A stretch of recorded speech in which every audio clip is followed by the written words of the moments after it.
Captain Dave Morris, Fat Albert pilot for the United States Navy Blue Angels. Captain Morris, I'd like to welcome you to Tri-Cities Regional Airport. Just like to know your career path. How did you become a Navy Blue Angel pilot for the Fat Albert? Well, I guess I should start out by telling you with Fat Albert, it's an all-Marine air crew. My personal career path, in 1986 I enlisted in the Marine Corps. I spent 4 years enlisted with the Marines, decided at that time that I needed to go to college. Got out, used the GI Bill to go to college. The Marine Corps essentially paid for my school. And at the end of my 4 years of college, I decided, hey, you know, I absolutely loved what I did in the Marine Corps. I want to go back in the Marine Corps. And I was lucky enough to get an aviation slot. So I went through OCS, TBS, and flight school, and eventually made it here after about 5 years in the fleet, getting a little bit of experience in flight hours. And was lucky enough to get selected to the Blue Angels. That's how I got here. That's fantastic. Have you flown any other aircraft besides the C-130? Yes. Whenever you're learning to fly, flight school, essentially everybody starts out in the T-34s. Right now we have the T-34 Charlie. So all flight students begin with that aircraft, and pretty much through primary, they all go through, and then upon selection, depending upon what type of aircraft that they select to fly, they'll either go to helicopters, jets, or props, like Fat Albert here. For people that are going props, the syllabus that I went through, what you're going to do is you're going to do T-34s through primary, you're going to do T-34s through intermediate, and then your final phase you're going to do T-44s, which are essentially a C-12 or we call it the T-44 Pegasus, but I can't even remember what the civilian side. Yeah, King Air 90, I think is what the civilian version is. Fantastic. Could you let us know what is a typical training day for the Fat Albert crew? A typical training day? A typical day. What is a typical day? So you get up in the morning and let's say you're at your winter training in El Centro, okay. Where you guys start, if you don't mind. Sure. Winter training is a little bit different from what we do for a show. I'll kind of go through the winter training and then I'll go through the show.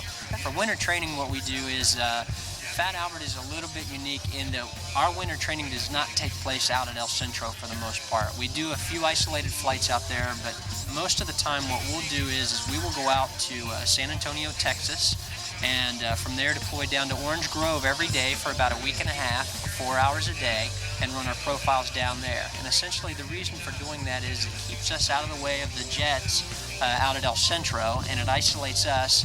And down there at Orange Grove, they allow us to have the entire airfield for 4 hours. They block it off. So we're very isolated. It has crossing runways, and it gives us the ability to train in crosswinds and different scenarios. So our training is a little bit different than what the jet guys would go through. Now, as far as a typical show day, I'll give you, for example, here at Tri-Cities, what we do. This morning, what happened with me was at about 10 a.m. I came in for the performers brief. What we essentially do is one of the pilots will come into the performance brief. Usually the Fat Albert pilots are the ones who do that, and we do that every morning on Friday, Saturday, and Sunday for the shows. After we do that, we may have an hour or two whenever the brief is complete where we can go PT or do something like that. And then today, for example, at 1400, we came in for the brief. The whole team gets together for the brief as far as the pilots and officers. We brief up the show site, what we're going to do, what our plan is according to the weather, the winds, everything, all the variables that you could possibly have, and then we go out and we fly the show. Now, when we're done with the show, we do things like this. We do media.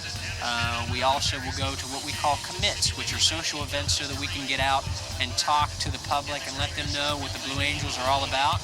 And not even specifically the Blue Angels, but the military in general, because what we're designed to do is, as Blue Angels, we're just representing what is good about the Navy and Marine Corps. And we want to let everybody know what their Navy and Marine Corps is all about. Fantastic. Now we know that since 9/11 happened, I know some of the shows were canceled. And you guys have a very special lithograph this year that you've been given out to special people such as the air show directors and things like that. Would you like to describe some of that, how 911 has helped the crew? And basically, I think America is looking at air shows now as getting America back on track, back to a kind of a sense of normalcy and kind of helping America. And I think the Blue Angels have been doing a fantastic job of doing that. Well, thanks.